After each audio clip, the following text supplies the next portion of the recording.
All the way from Canada, professor and science researcher Ian Juby. Professor? Yes, this is just plain old Ian Juby, but I have no idea why he's suddenly risen through the ranks of academia. Some of you may remember him as the former coveted Golden Crocoduck nominee who went postal in a rowing boat. Over your lifetime, you'll accumulate a few errors in your DNA. Yeah, he's got a gun.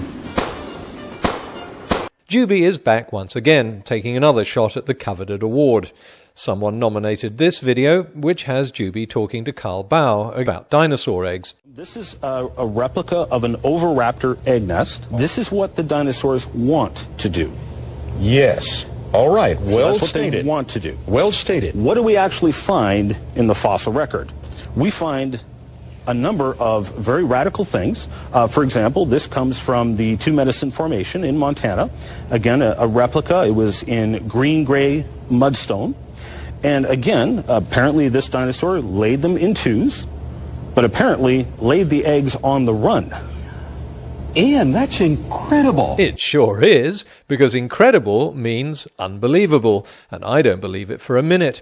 In what spiritually induced hallucination did a dinosaur on the run lay eggs in neat rows like this? Juby goes on to conclude, of course, that this is evidence of the biblical flood. To test his hypothesis, I decided to devise an experiment to see what might happen when dinosaurs lay eggs while running for their lives.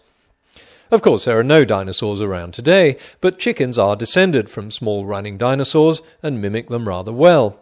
So I decided to scare some chickens just as they were about to lay their eggs by emptying a tank of water to imitate the global flood. Now, when I started this experiment, I did expect it to fail spectacularly, but what actually happened astonished me. Now, it's not often a creationist gets something right, but I must admit that the experiment clearly supports Juby's hypothesis. Let's roll the tape.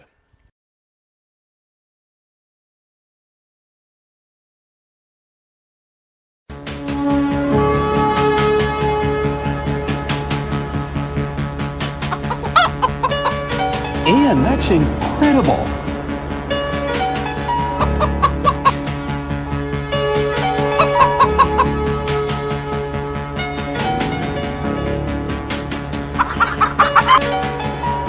Ian, that's incredible.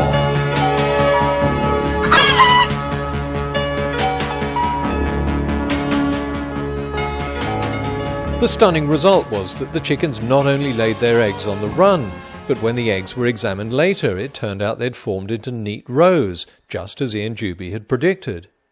Not only that, one of them was made of chocolate. That's incredible. Of course it is, Carl. I'm pulling your plonker. There was no experiment, no neat rows, and chickens don't lay chocolate bloody Easter eggs. If Juby thinks this is anywhere within the realm of sanity, let him do this experiment and show the result I got in my fake one. That's what real professors do.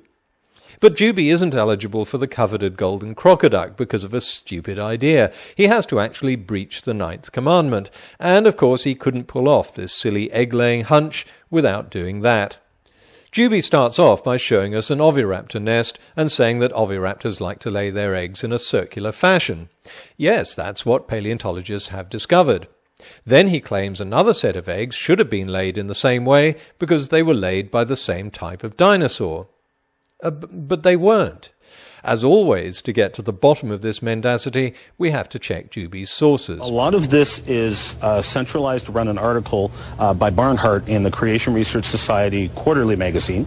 He did an excellent article, multiple pages, examining dinosaur egg nests. But Barnhart doesn't say the elongated nests were made by an oviraptor at all. He cites a 1994 book containing a chapter by Moritella, who in turn cites a 1987 paper by Horner, who described these eggs, and all three attribute the elongated nest to a different type of dinosaur, the Troodon. This isn't just a minor issue of classification. These are two completely different dinosaurs. The Troodon nest is from Montana, but the oviraptor nest comes from Mongolia. The two species lived on completely opposite sides of the world.